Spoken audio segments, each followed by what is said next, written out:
Lucas 23:33 diz assim: Quando chegaram a um lugar chamado Caveira, que é o mesmo Calvário, o mesmo Gólgota, ali o crucificaram, uma à direita e uma à esquerda, e dizia: Jesus, Pai, perdoa-os porque não sabem o que fazem. Repartindo suas vestes, lançaram sorte. E o povo estava olhando, e também os príncipes zombavam dele, dizendo: aos outros salvou, salva-se a ti mesmo, se esse é o Cristo, o escolhido de Deus. Então soldados também escarneciam-se dele, apresentaram-lhe vinagre, dizendo: se tu és o rei dos judeus, salva-te a ti mesmo. E sobre ele estava um título em grego escrito: este é o rei dos judeus. E uns malfeitores estavam pendurados, blasfemavam dele, dizendo: se tu és o Cristo, salva-te a ti mesmo e a nós. Respondendo, porém, o outro disse: tu nem mesmo temes a Deus, estando na mesma condenação? E nós na justiça recebemos o que os nossos feitos mereciam, mas este homem nenhum mal fez. E disse a Jesus: Jesus, Senhor, lembra-te de mim quando entrarem no meu reino. E disse Jesus: em verdade te digo que ainda hoje estarás comigo no paraíso. E já era hora sexta, e houve trevas em toda a terra até a hora nona. Escurecendo-se o sol, rasgou-se o véu do templo até o meio. Clamou Jesus: Pai, nas tuas mãos entrego o meu espírito.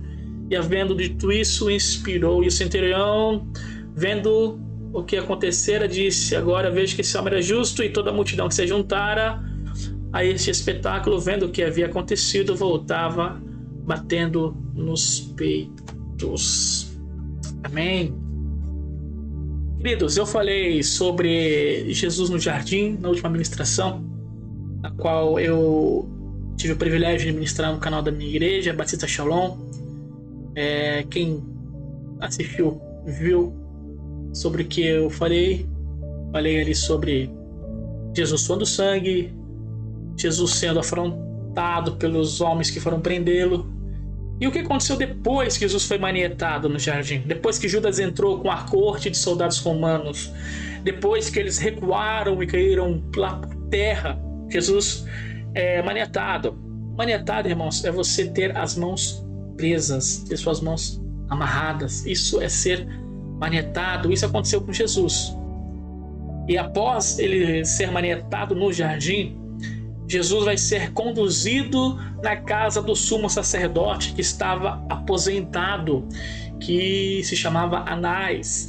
E de lá, Jesus foi conduzido para a casa de Caifás, que era o sumo sacerdote que estava em exercício ali naquela época.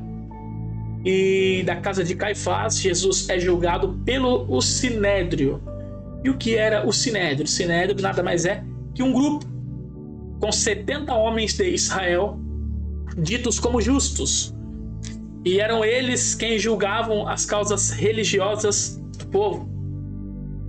Depois de Jesus ter sido julgado por Anás, Caifás e pelo Sinédrio, Jesus vai ser conduzido até a fortaleza Antônia, lá em Jerusalém, que era a residência de Pilatos, que era o governador de Roma na Judéia. E da casa de Pilatos, Jesus foi conduzido para Herodes, porque Herodes estava em Jerusalém naquela ocasião por conta da Páscoa.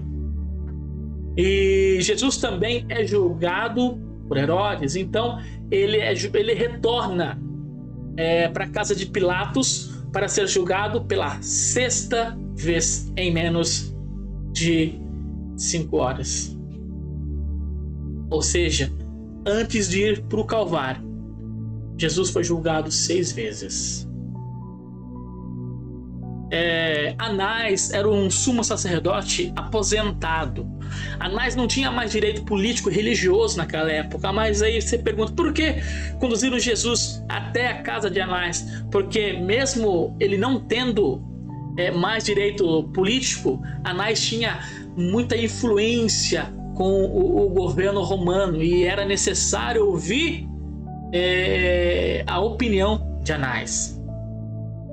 E Anás vai olhar para Jesus e vai dizer que Jesus cometeu um crime de blasfêmia, porque blasfêmia é um crime religioso perante o povo hebreu.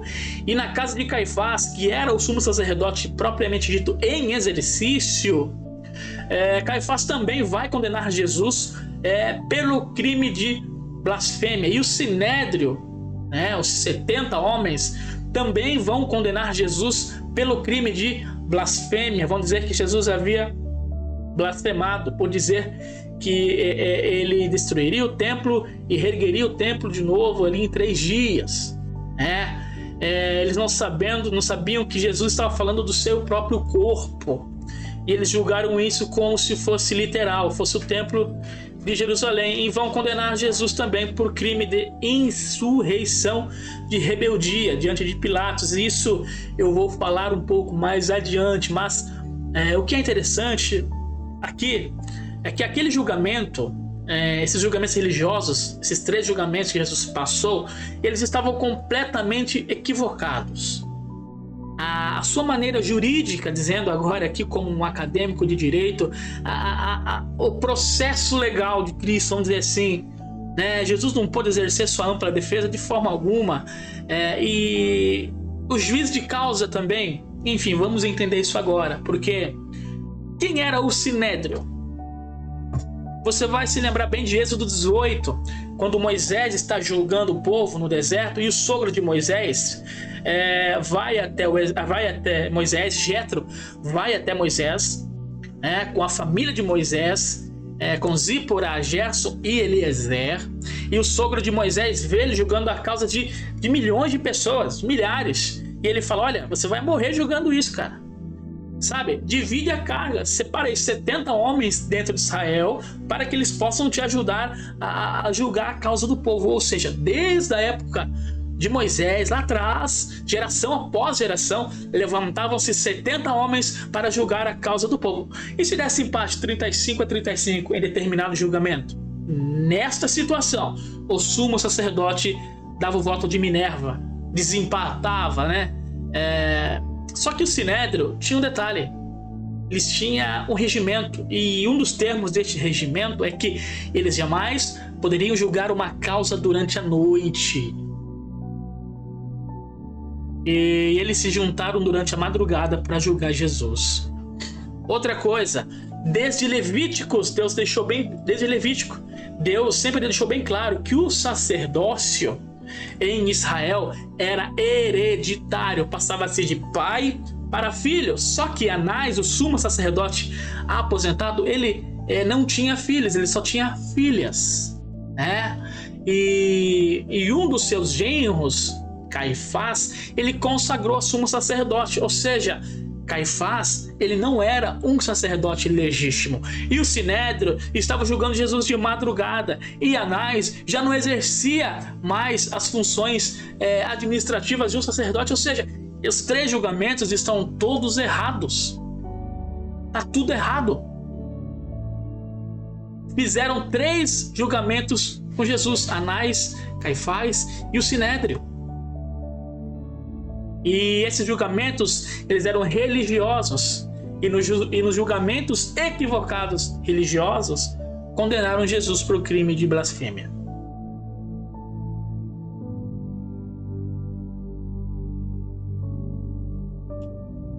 Só que naquele tempo, irmãos, toda aquela região ali de Jerusalém, Peré, enfim, toda a Galileia, eles estavam sob o domínio do Império Romano. Ou seja, ninguém poderia ser condenado à morte sem o crivo de Roma. Ninguém poderia ter sua causa julgada e ter sido verediciado à morte sem ter passado pelo crivo da lei romana. Só que tem um detalhe: para a lei romana, a blasfêmia não era crime de morte. Então, se eles pegassem Jesus e dissessem assim: olha, temos aqui uma causa para vocês julgarem, nós julgamos e nós queremos que ele seja condenado à morte, Pilatos iria perguntar: tá, mas qual é a acusação? E se eles falassem que a acusação era blasfêmia, Pilatos jamais iria condenar Jesus. Jamais, nunca Pilatos bateria o martelo e nunca condenaria Jesus por crime de blasfêmia. Mas lá em Marcos capítulo 15, a partir do verso 1 e depois leia, diz que nas primeiras horas do dia, assim que o sol nasceu,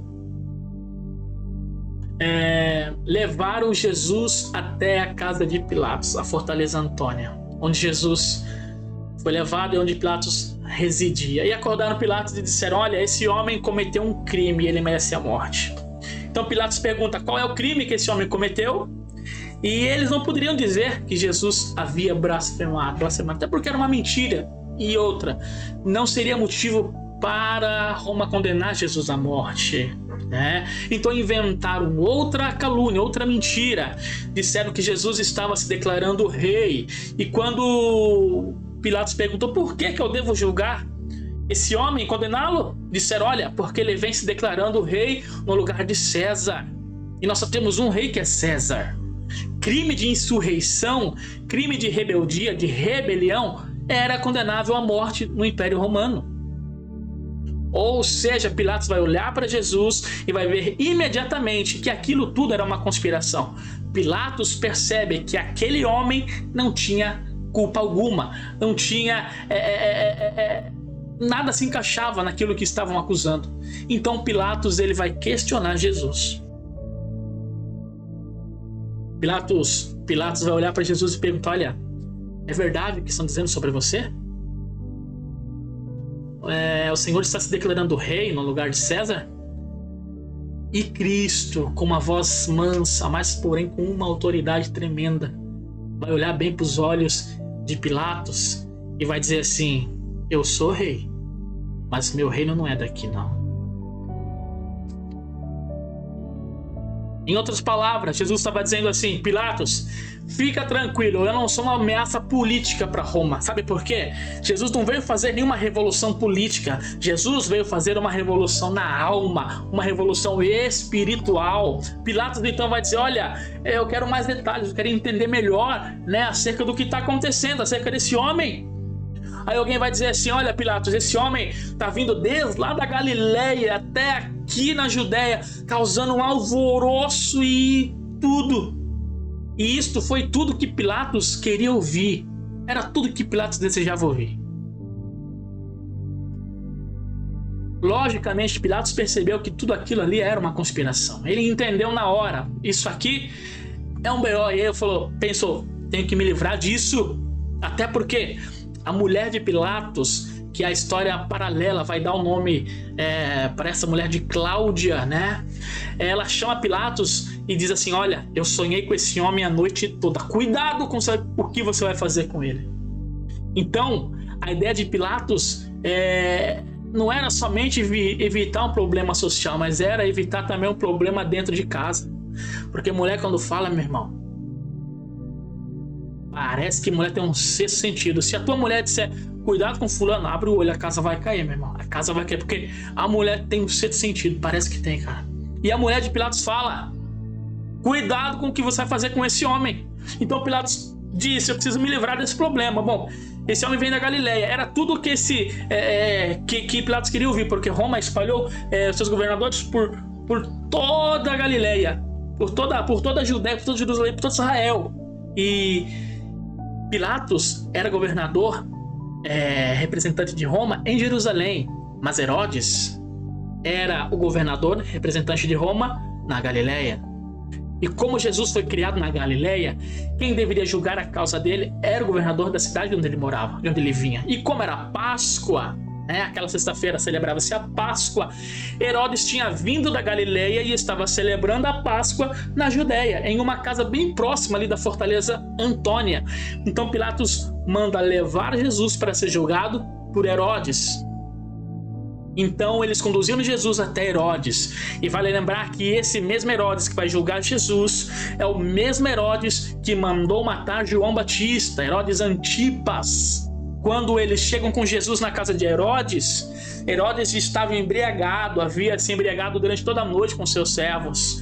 Apresentaram-lhe Jesus diante dele. Herodes olha para Jesus e diz: ei, Você é o famoso milagreiro, né? O homem que faz milagres por aí, tô sabendo. Mas se você é esse homem que faz milagres mesmo, faz um sinal para nós aí. Faz um milagre na minha frente que eu vou acreditar em você. E Jesus não se defendeu, irmãos. E nem abriu a boca diante de Herodes. Herodes olha para ele e diz: esse homem é um qualquer. Eu tô resumindo aqui, irmãos, para ganhar tempo. Então Herodes manda pegar uma túnica púrpura. Presta atenção. Era um branco que reluzia, um tecido acetinado. E disse assim: vistam-no com essa túnica. Isso não era honraria não, irmãos. Isso era uma forma de zombaria para com Jesus. E entenda isso, aquela túnica púrpura somente os governadores, só os políticos, os senadores usavam. E como disseram para Herodes que Jesus estava se declarando rei, Herodes mandou colocar uma túnica em Jesus que somente os senadores usavam. Mandaram colocar em Jesus, ele mandou colocar. E Herodes diz: e levem esse homem daqui, porque esse homem nem merece ser julgado por mim.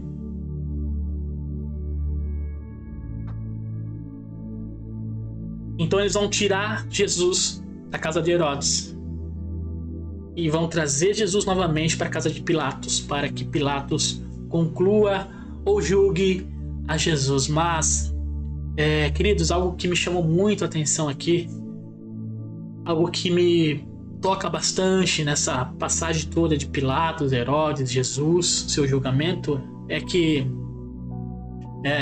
quando Herodes acusou Jesus, faz um sinal, Jesus ele fica calado, como uma ovelha muda, ele não abriu sua boca, ele calou a boca.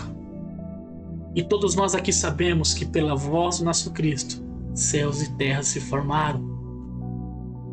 Ei, nós sabemos que pela voz do nosso Jesus, Lázaro voltou à vida depois de 4 dias enterrado. Pela voz do nosso Jesus, demônios batem em retirada até hoje. Pela voz do nosso Jesus, milagres acontecem imediatamente. E a gente fica pensando, mas por quê? Por que Jesus, com uma voz tão forte, com tanta autoridade, com tanto poder na sua voz, por que ele ficou calado diante de um pecador embriagado? Vou dizer para você, sabe por que ele ficou calado diante de um ímpio embriagado? Para que hoje você pudesse abrir a tua boca e glorificar o nome dele. Ele ficou em silêncio naquele dia para você poder fazer barulho hoje. Ele estava na minha e na sua condição naquele momento. Se ele tivesse aberto sua boca e se defendido, hoje eu e você deveríamos ficar calados diante das acusações. Mas ele ficou calado por nós, para que hoje nós pudéssemos abrir a nossa boca e adorar o nome dele. Aleluias. Eles pegam Jesus. Deixa eu arrumar essa câmera aqui, irmãos.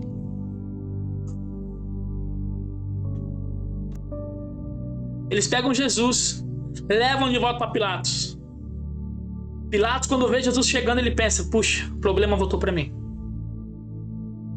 Então Pilatos tem uma ideia. Se eu ferir esse homem, se eu mandar dar uma surra, bater esse homem, de repente a multidão se acalma e deixem isso para lá.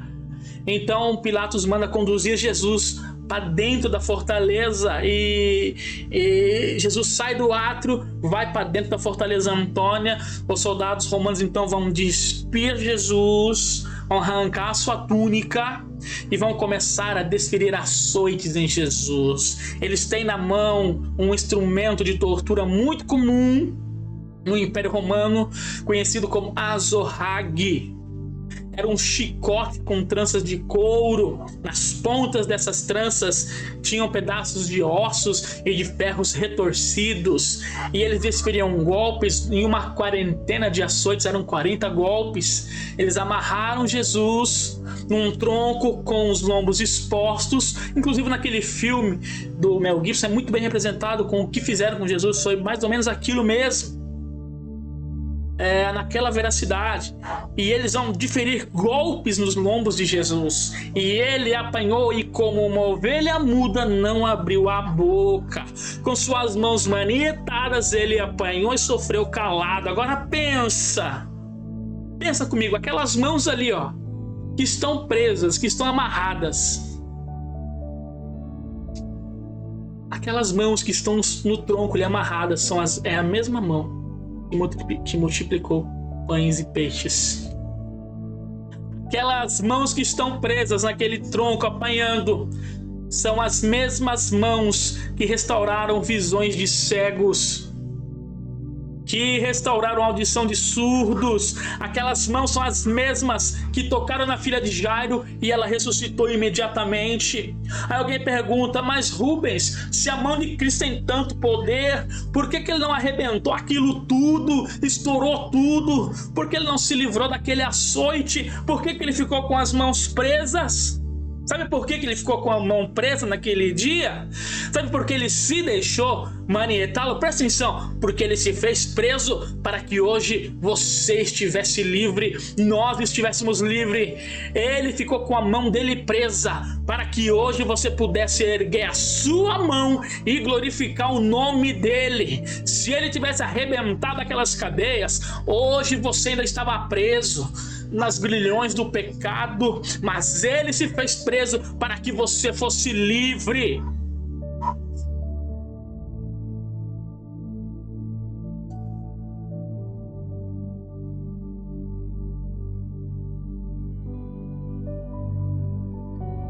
Hoje você é livre porque ele se fez preso por você. Hoje você é livre porque ele se fez preso por você.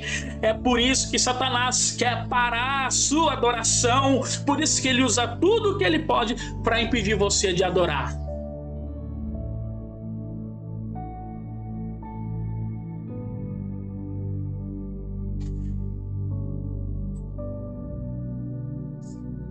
Você está entendendo por que o diabo luta tanto contra você? Porque ele odeia quando você está passando na prova, você levanta a mão e começa a adorar a Deus. Quando você faz esse gesto, você está dizendo assim para o diabo: eu estou aceitando o sacrifício de Cristo. Hoje eu posso levantar a minha mão. Hoje eu posso adorar o meu Deus. Hoje eu posso.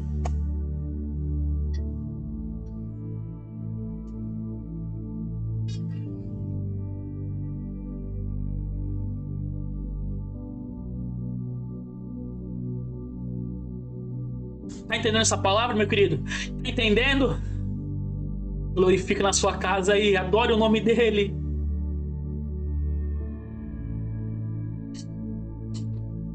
Eu não sei você na sua casa, mas eu pregando aqui, tô sentindo a presença dos Deus, cara. Tá da hora demais.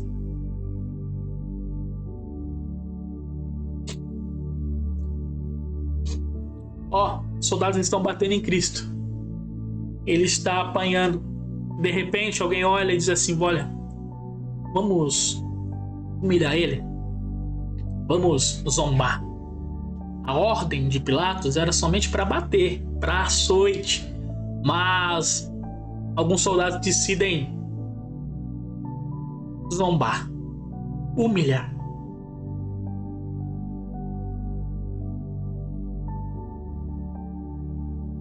Já que ele está se declarando rei, vamos fazer dele um rei? Olharam para ele e disseram assim: bom, rei que é rei, tem que ter capa. Pegaram uma capa vermelha, que já tinham arrancado a sua túnica. Pegaram uma capa vermelha de um oficial romano, e vermelha era a cor da bandeira romana. Colocaram nos ombros de Jesus. Olharam para ele e disseram: ah, você está dizendo que é rei no lugar de César? Rei que é rei tem que ter cetro. Pegaram uma cana e colocaram na mão dele. Aí alguém teve a brilhante ideia e olhou para ele: ah, o senhor está dizendo que é rei? Rei que é rei tem que ter coroa. Não me pergunte onde, mas alguém arrumou um emaranhado de espinhos e teceu uma coroa de espinhos. Ei, Roma, nos seus quadros representando a paixão de Cristo, pintaram Jesus com uma coroa completamente errada. Normalmente os quadros que você vê com o rosto de Cristo, você vai ver uma coroa cujo topo da cabeça está exposto, está vazado. Só pega aqui, ó. Jesus foi crucificado nos moldes romanos. Jesus sofreu e apanhou nos moldes romanos, de forma que os romanos torturavam Jesus. E eles estão torturando, implicando a ele como se ele fosse rei. E a coroa dos reis de Roma, o topo da cabeça não era vazado. Os atletas de Roma, quando corriam lá no Coliseu e ganhavam a sua coroa de louro, não de ouro, mas de louro, a coroa pegava só aqui na fronte. Mas um rei jamais pode ter o meio da cabeça exposto. Ninguém pode olhar um rei de cima para baixo. Então as coroas do rei tapam o centro da cabeça para que ninguém veja. E eles estão condenando Jesus por ser rei. Então a coroa que colocaram em Jesus não pegou só na fronte, foi uma coroa que cobria toda a sua cabeça. A coroa foi pior do que você pensa.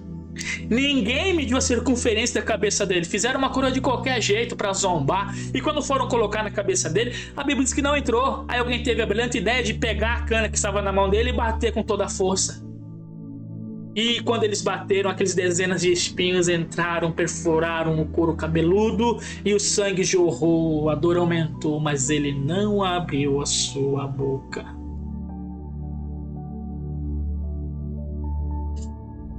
Pegaram Jesus seminu, só com aquela roupa de baixo, uma coroa de espinhos, uma capa vermelha, uma cana na mão, e colocaram diante dos degraus que davam acesso ao pátio da Fortaleza Antônia, onde tinha uma multidão que estava aguardando.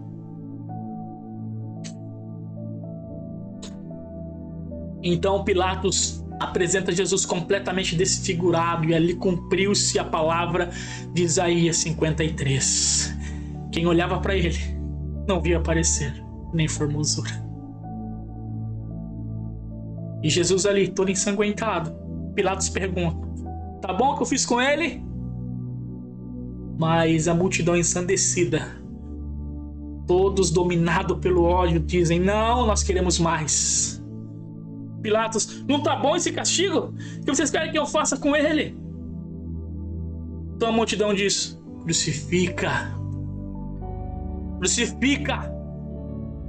Ei, essa era a pior sentença de morte do Império Romano. Agora, o interessante é que não sabia a multidão, não sabia Pilatos, que toda aquela zombaria seria convertida em glória, em exaltação, porque aquela capa vermelha que colocaram nos ombros dele foi trocada por uma veste de louvor. Aquela cana foi trocada pelo cetro de justiça que regerá as nações de eternidade em eternidade. E aquela coroa de espinhos foi trocada por uma coroa de glória que faz dele Rei dos Reis e Senhor dos Senhores. Rubens, o que isso tem a ver comigo? Ei, assim como ele, toda humilhação aqui na terra foi convertida em glória lá no céu. Ei, tudo que você tem passado aqui não se compara ao nível de honra que Deus te dará na eternidade. A palavra aguenta firme.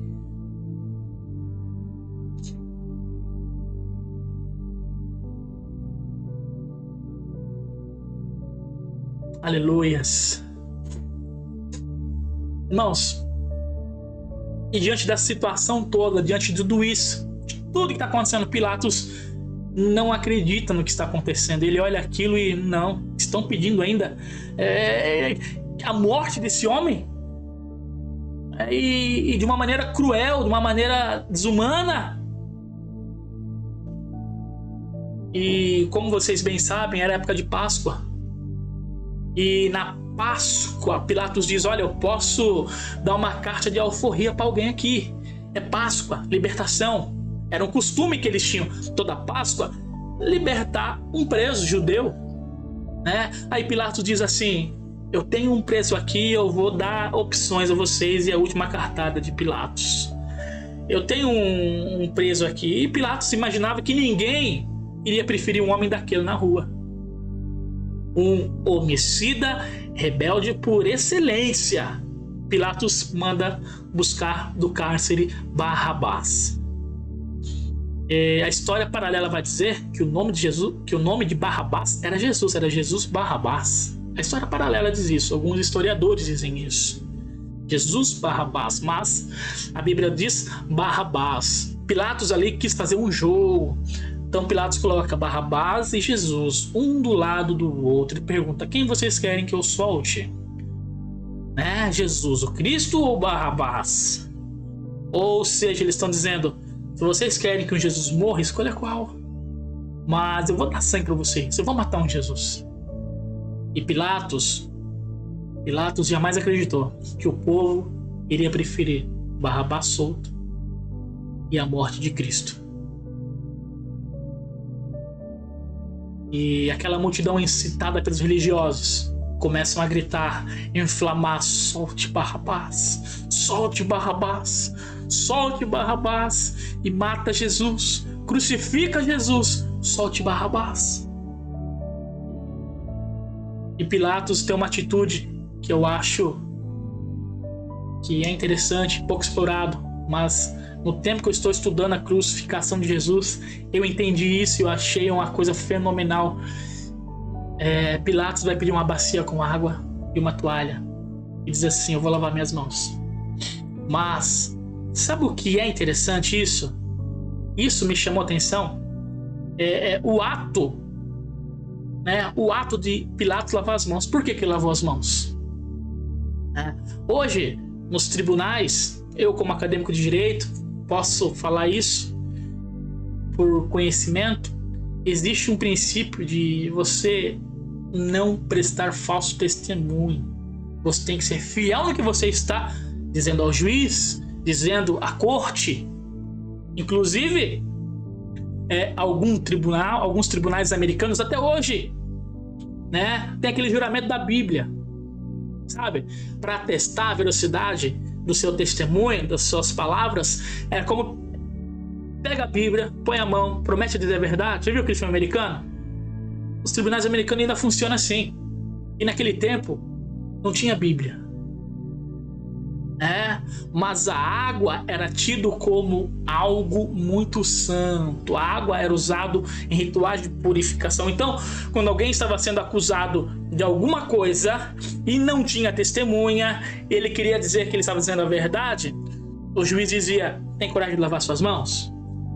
Era a forma do acusado se defender. Tipo, se eu lavar minha mão, representa que eu estou dizendo a verdade, como hoje jurar com a mão na Bíblia.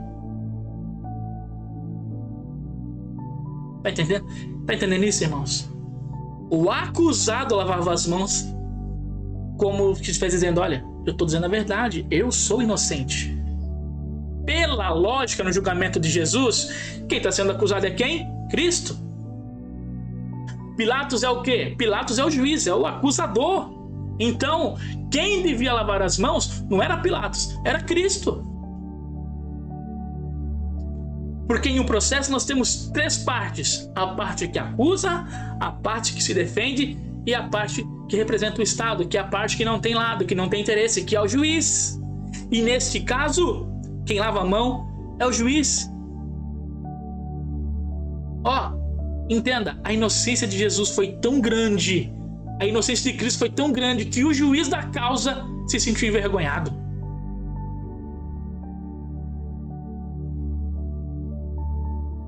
Você está entendendo isso? Vou repetir.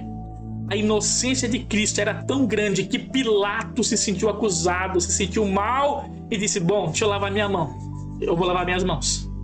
Só que não sabia Pilatos que quem purifica pecado não é água de uma bacia. O que purifica pecado é o sangue daquele homem que está correndo debaixo da coroa. Pilatos lava as mãos e nós chegamos então em João 19:17, quando ele diz: coloque a cruz nos ombros desse homem. E ele vai ser crucificado no Gólgota, no Calvário, no Calveira, que é o mesmo lugar. Colocam novamente a túnica de púrpura em Cristo.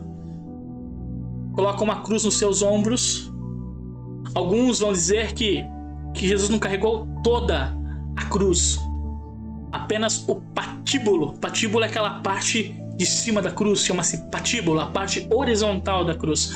A parte vertical já ficava fixa no monte e o condenado levava apenas a parte horizontal, chamada patíbulo. Chamava-se patíbulo.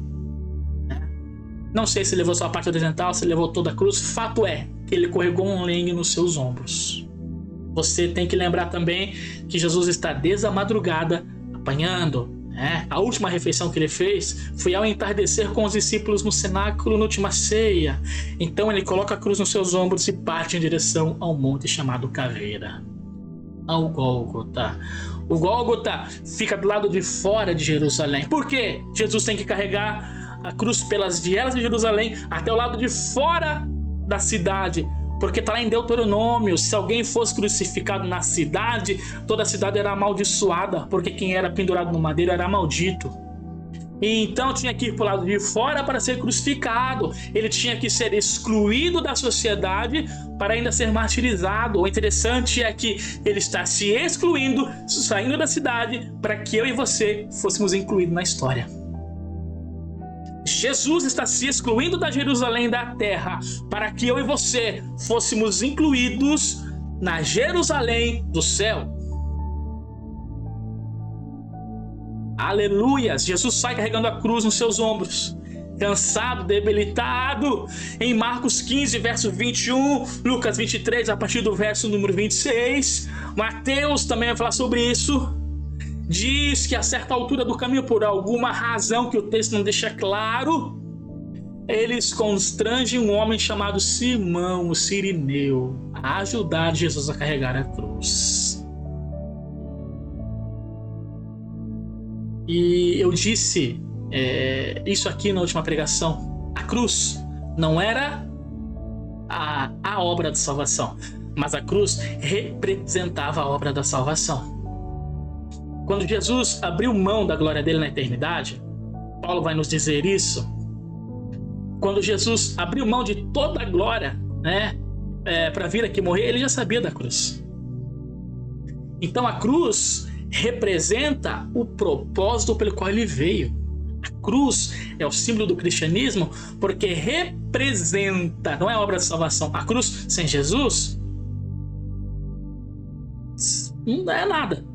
A cruz sem Jesus não é nada. A cruz representa o propósito. Entenda isso. A cruz representa o propósito. Então, Marcos 8,34 diz: aquele que quer vir após mim, negue-se a si mesmo e tome a sua cruz, depois me siga. Então, o que é isso? Quem quiser me seguir também tem que assumir o seu propósito. Todos nós temos um propósito representado por uma cruz. A certa altura do caminho, não sei porquê, a história vai dizer que talvez Jesus tenha deixado a cruz cair, mas fato é que Jesus parou na caminhada com a cruz. E quando ele para no meio do caminho com a cruz, que representa o propósito, os soldados romanos constrangem um homem chamado Simão, oriundo da cidade de Cirene. Cirene hoje é a atual Líbia, norte da África, 18 quilômetros ao sul do mar Mediterrâneo. E constrangeram esse homem a carregar a cruz junto a Jesus. E agora olha que interessante, queridos, presta atenção nisso. Quando Jesus disse que morreria, em Mateus 26, a partir do 31, Simão Pedro vira para Jesus e disse: eu morro junto contigo. Jesus disse: eu vou para a cruz. Simão Pedro disse: eu vou junto contigo. Simão Pedro prometeu fidelidade a Jesus, só que todos nós sabemos que na madrugada Pedro nega Jesus no pátio da casa de Caifás.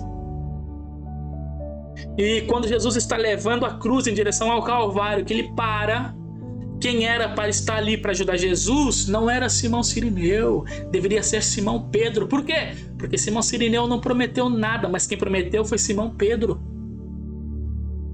Só que quando Jesus sentiu o peso da cruz, Simão Pedro não estava lá para ajudar ele a carregar a cruz. Aí Deus manda Simão Cirineu. Ei, mas a cruz continua andando. Sabe o que eu aprendo aqui, irmãos? Quantos Simão já bateu no seu ombro e disse: conta comigo, hein?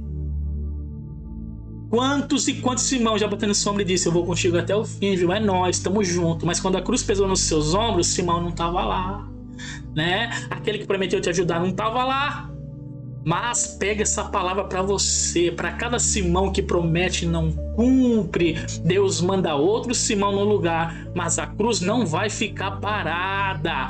Você tem um propósito de Deus na sua vida. Existe uma missão, um alvo representado pela cruz. Só que tem dia que a cruz pesa, tem dia que a cruz do ministério pesa, a cruz da família, a cruz dos sonhos, a cruz dos projetos, tem dia que pesa. E quem prometeu ajudar a gente não aparece. Mas para cada Simão que prometeu ajudar e sumiu, Deus manda outro Simão no lugar. Se Simão Pedro não apareceu, Deus manda Simão Sirineu, mas a cruz vai continuar caminhando.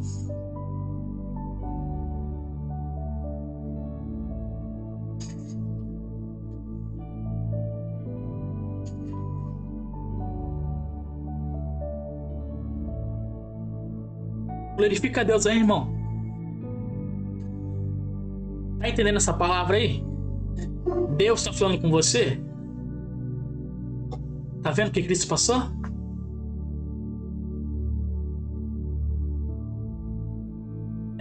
Eu não sei quanto tempo, mas eu sei que Simão Sirineu ajuda Jesus a carregar a cruz até o Calvário. E deixa eu abrir um parênteses aqui para fazer uma aplicação que eu sempre quis, que eu sempre achei, né? Mas é algo que eu penso, que eu acredito, que eu entendo. E Champlin também vai pensar nessa mesma linha. Eu já vi muita gente dizer que Simão Sirineu, muita gente já pregou sobre isso, que Simão Sirineu estava voltando do trabalho quando ele ajudou Jesus. Por quê? Porque a Bíblia diz que ele estava retornando do campo, né? Só que Jesus foi crucificado às 9 da manhã. Ele foi apresentado a Pilatos nas primeiras horas do dia, 6 da manhã. Então Jesus, para chegar no Calvário, quando o Simão Sirineu ajuda ele, é por volta de 8h30 da manhã. Por quê? Porque às 9 ele vai ser crucificado. Então Simão encontrou Jesus por volta de 8 da manhã, talvez até antes, por volta de 7 alguma coisa. Aí tem gente que fala assim: Simão estava vindo do campo, estava vindo do trabalho e tudo mais. Pode até ser que ele estava vindo do trabalho, né? Mas ele teria que trabalhar à noite, ou guarda noturno, algo assim, porque era de manhã, né? Mas o texto diz que ele estava vindo do campo. Mas deixa eu dizer algo aqui: campo ali não é uma informação de trabalho, é uma informação geográfica. É de onde ele estava vindo e para onde ele estava indo. Ele estava indo do campo para Jerusalém. Que campo é esse? Provavelmente é o mesmo campo onde Judas se enforcou. Era um campo que tinha do lado de fora da cidade.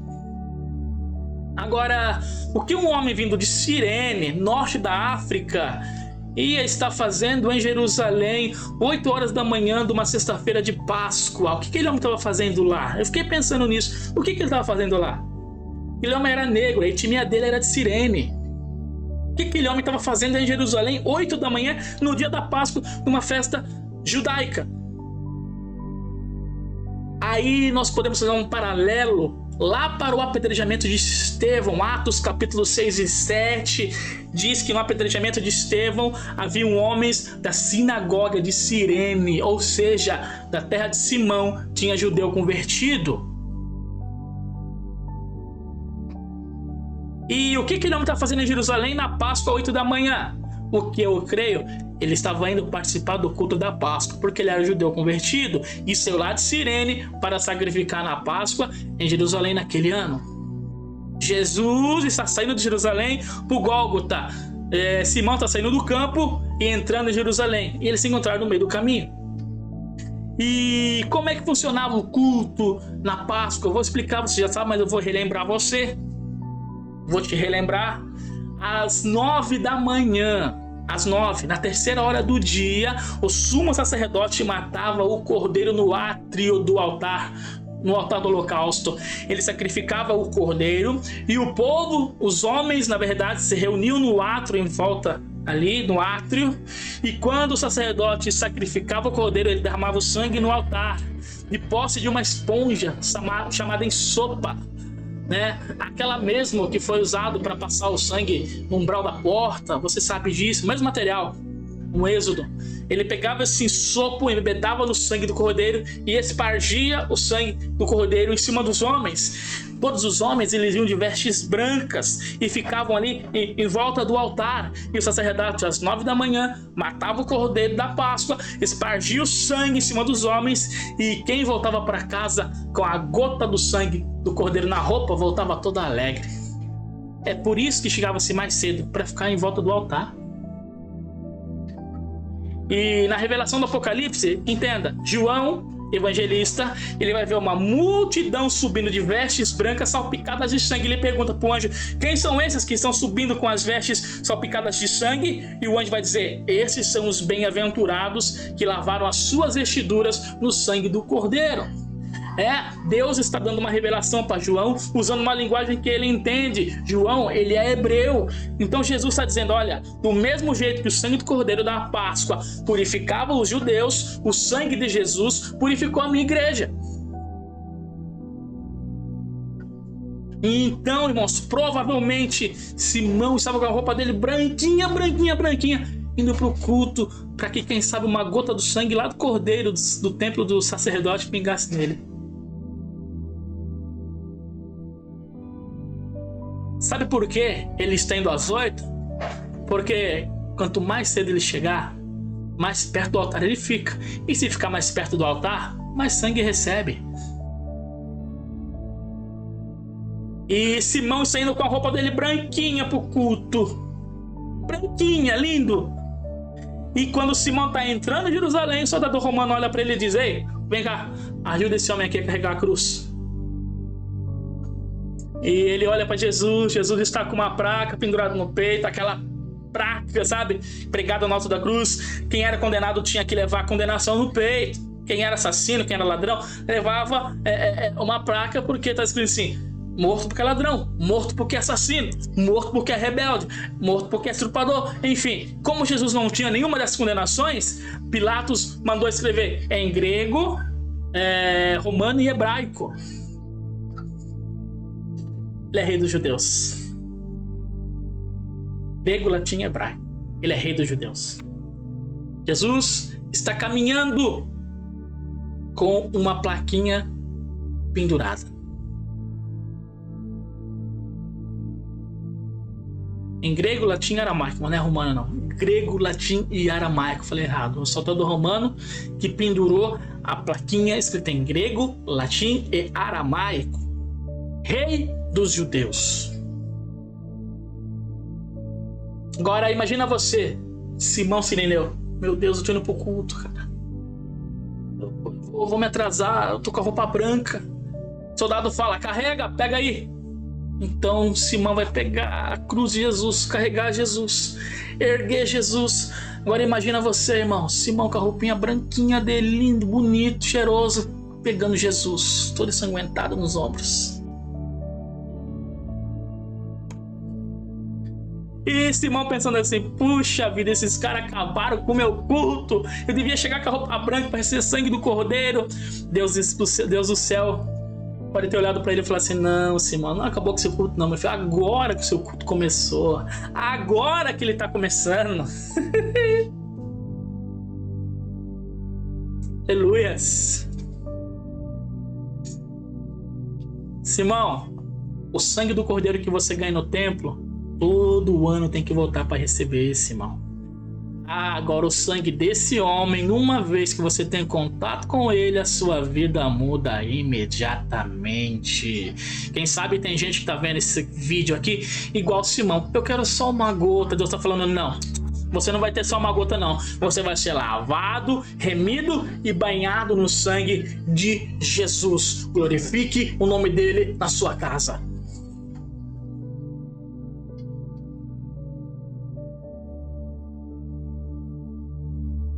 Aleluias, glória a Deus.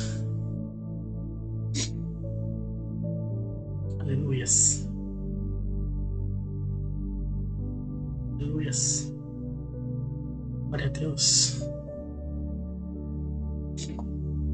Irmãos, queridos, e às 9 da manhã, querido, ergueram Jesus na cruz do meio. Às 9 da manhã ergueram Jesus no meio. A cruz do meio, geralmente, ela era mais alta do que as outras, porque a cruz do meio ela era reservada para o criminoso de maior periculosidade.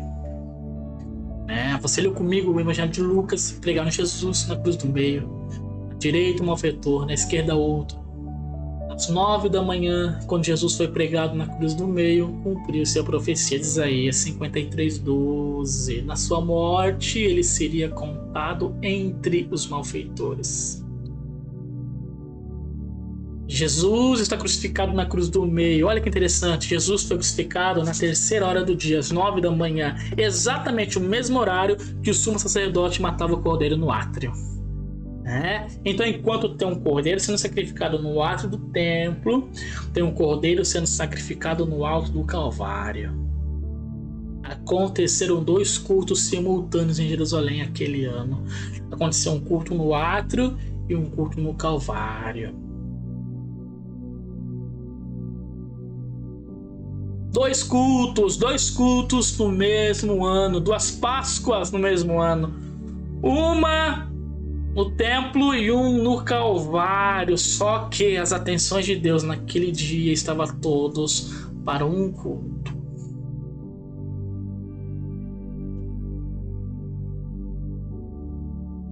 Dois cultos. E a atenção de Deus era do culto do Calvário, meu irmão.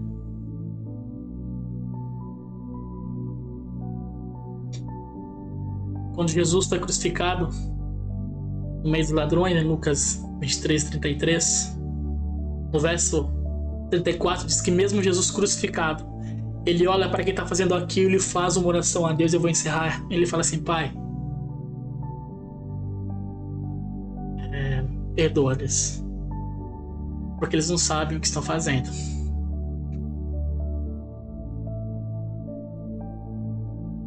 O foco da mensagem é esse, irmãos. Jardim Calvário, sepulcro. Jardim, humilhação secreta, como eu falei no canal da igreja.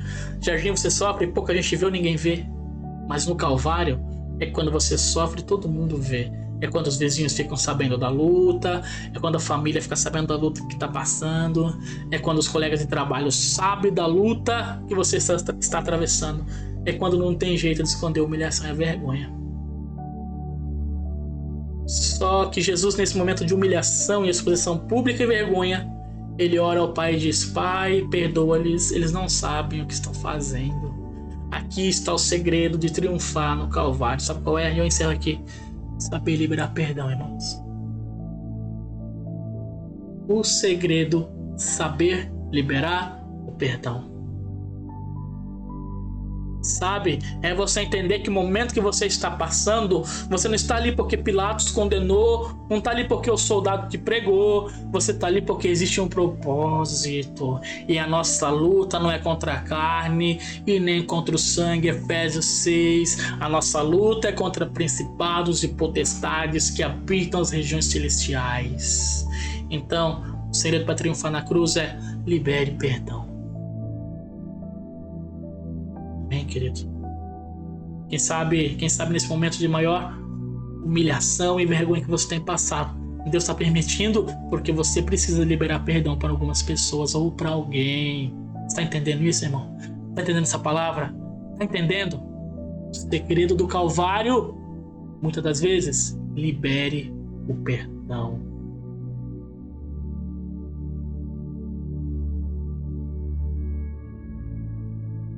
E o nosso Jesus, na cruz do Calvário, fala: perdoa-lhes. Eles não sabem o que fazem, Senhor. Pai, eles não sabem o que fazem. Libere perdão, irmãos.